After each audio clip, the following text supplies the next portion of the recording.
अस्सलाम वालेकुम दोस्तों, पाकिस्तान क्रिकेट टीम के हवाले से आपको अपडेट देनी थी। पाकिस्तान की टीम लाहौर लैंड कर चुकी है और पाकिस्तान टीम ने दोपहर के टाइम यहाँ कोलंबो से पाकिस्तान का सफ़र शुरू किया था और श्रीलंकन एयरलाइंस की परवाज़ के ऊपर पाकिस्तान क्रिकेट टीम अपने वतन वापस लौटी है और खाली हाथ पाकिस्तान टीम वापस लौटी है। और अब पाकिस्तान क्रिकेट टीम ने ठीक 8 दिन बाद यानी 9 तारीख को बांग्लादेश पहुंचना है और बांग्लादेश पहुंच के पाकिस्तान क्रिकेट टीम ने 3 वनडे मैचेस की सीरीज खेलनी है।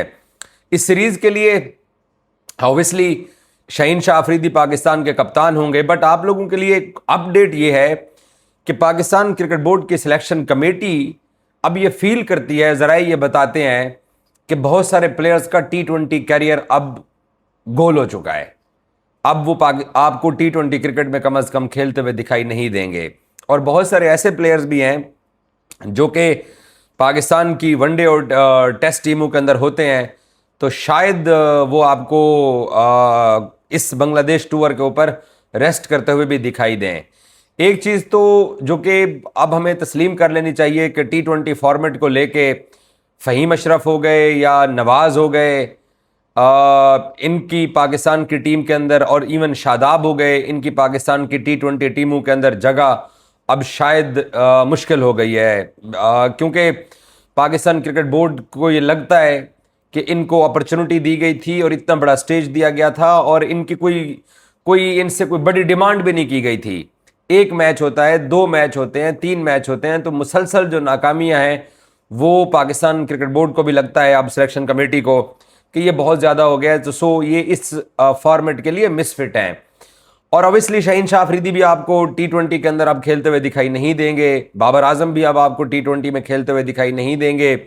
हालांकि आज से 1-1.5 साल पहले हम सब ये बातें पहले कर चुके हैं कि ये नहीं होंगे, लेकिन फिर वापस आ गए। बट अब कोच को भी रियलिटी चेक हो गया है, क्योंकि इन सब लोगों का एक ही वकील था जिसका नाम है माइक हेसन। माइक हेसन ही इनको पाकिस्तान टीम के अंदर रखना चाहता था, बट आकिब जावेद का उन दिनों में भी आपको याद होगा, जब भी वो प्रेस कॉन्फ्रेंस करते थे, मैं कल उनकी एक वीडियो सुन रहा था, तो उनका यही कहना था कि हमें नए प्लेयर्स को आजमाना है और हमें इन्हीं में से जो है ना वो टीम बनानी है, पिक करनी है। बट आप जब वापस पुरानों के ऊपर गए हैं तो पुरानों ने आपको मरवा दिया है। तो एक तो बांग्लादेश की जो वनडे सीरीज है उसमें आपको नए चेहरे पाकिस्तान की टीम के अंदर मिलेंगे। कम से कम 2 से 3 प्लेयर ऐसे हैं जो कि पाकिस्तान की तरफ से ना अभी तक वनडे खेले हैं, ना पाकिस्तान की तरफ से अभी तक T20s खेले हैं, जो कि बांग्लादेश टूर में टीम के साथ जाएंगे और वो रिप्लेस करेंगे आपके बड़े नामों को। बाकी ऑब्वियसली बाबर मजबूरी है, आपने उसको मिडिल ओवर्स के अंदर बैटिंग के लिए रखना ही रखना है। रिजवान भी आपकी मजबूरी है, वो भी उन्होंने भी विकेट कीपिंग करनी है और बैटिंग करनी है, और हो सकता है रिजवान शायद बेंच के ऊपर भी बैठ सकते हैं, किसी नए को आजमाने का मौका दिया जा सकता है। नसीम शाह ऑब्वियसली आपकी वनडे टीम का लाजमी हिस्सा होंगे, इब्रार आपकी वनडे टीम का लाजमी हिस्सा होंगे। सो पाकिस्तान क्रिकेट टीम के जो कुछ प्लेयर्स ऐसे हैं जिनके लिए अब टाइम जो है वो इतना है कि इन भाइयों को अब वापस पाकिस्तान सुपर लीग में जाके परफॉर्म करना है। और ये अब मुझे ये लगता है, जो कि अब तक की चीज़ें हमारे पास निकल के सामने आ रही हैं, कि हकीकी मानों में जिस सर्जरी की बातें की जा रही थी, जिस सर्जरी का प्रचार किया जाता रहा है और जिस सर्जरी की मैंने कोलंबो में खड़े होके, पाली किले में खड़े होके कितना हम लोगों ने रोना धोना डाला कि यार ये लड़के डिजर्व नहीं करते हैं, इन लड़कों को आप बेंच पे बिठाइए।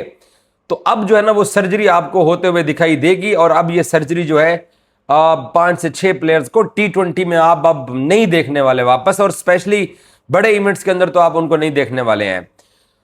तो इस बांग्लादेश टूर के ऊपर जो अब तक मुझे पता चला है, ये चांसेस हैं कि साइम अयूब को पाकिस्तान रेस्ट करवा सकता है। साइम अयूब क्योंकि रेस्ट करेंगे तो उनका थोड़ा अपना भी सॉफ्टवेयर अपडेट होगा कि किस तरीके से साइम अयूब साहब जो हैं वो पाकिस्तान की तरफ से जो उनको इतनी अपॉर्चुनिटीज़, इतने मौके दिए जा रहे थे, लेकिन उस भाई साहब ने क्या किया है। 2 साल से 3 साल से वो पाकिस्तान की टीम में लगातार खेल रहा है और वो किसी एक मौके के ऊपर भी ऐसी कोई परफॉर्मेंस नहीं दे रहा जिसकी मैं इजाज वसीम ऐसे तारीफ करूं या आप फैंस उसकी कोई तारीफ करें।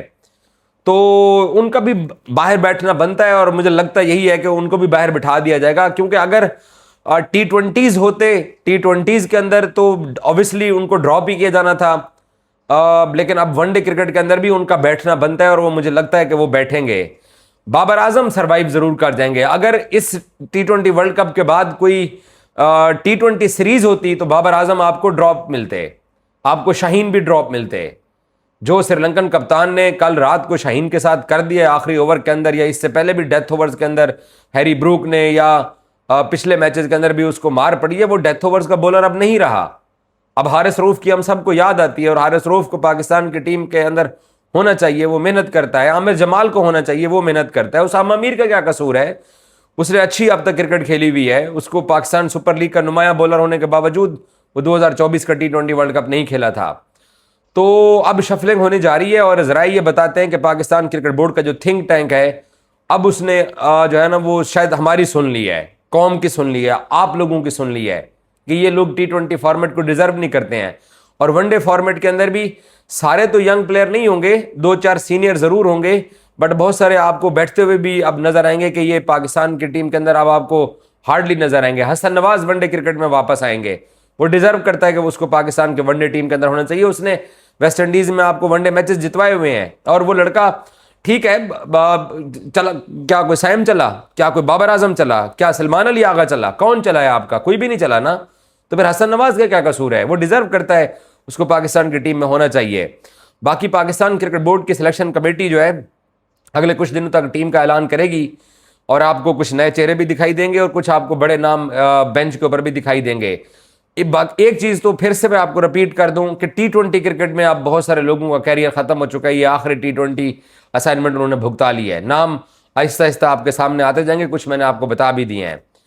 बाकी पाकिस्तान क्रिकेट बोर्ड जो है यकीनी तौर पर माइक हेसन से सवाल जरूर करे। माइक हेसन से सवाल करना बनता भी है कि उसने जो अपनी समझदारी के साथ, अपनी साइंस के साथ, ये जो हम पाकिस्तानियों के जज्बात के साथ खेला है, फ़खर बेंच पे रहा, नसीम शाह बेंच पे रहा, आखिरी मैचेस के अंदर उनको चांस दिया गया, दोनों ने अच्छा भी परफॉर्म किया, और जिनके ऊपर वो तकिया करता रहा, जिनके ऊपर वो इनसार करता रहा, जिनका वो वकील था, जिनको वो चाहता था कि वो पाकिस्तानी टीम के अंदर वापस आए, जितना उसने कंपेन चलाई पाकिस्तान क्रिकेट बोर्ड के लोगों से, सिलेक्शन कमेटी से, उसने ये प्लेयर डिमांड किए थे, वो कुछ नहीं कर सके हैं।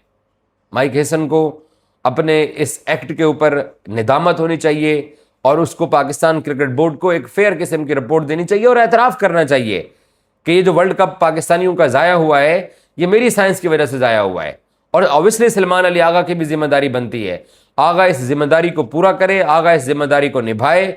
आगा पाकिस्तान का कप्तान है, हम नहीं चाहते हैं कि उसकी कप्तानी चली जाए। बहुत सारे लोग, बहुत सारे क्रिकेटर्स, बहुत सारा सोशल मीडिया कल परसों से प्रेडिक्ट कर रहा है कि नया कप्तान कौन होगा, आगा को कप्तानी ले लेनी चाहिए।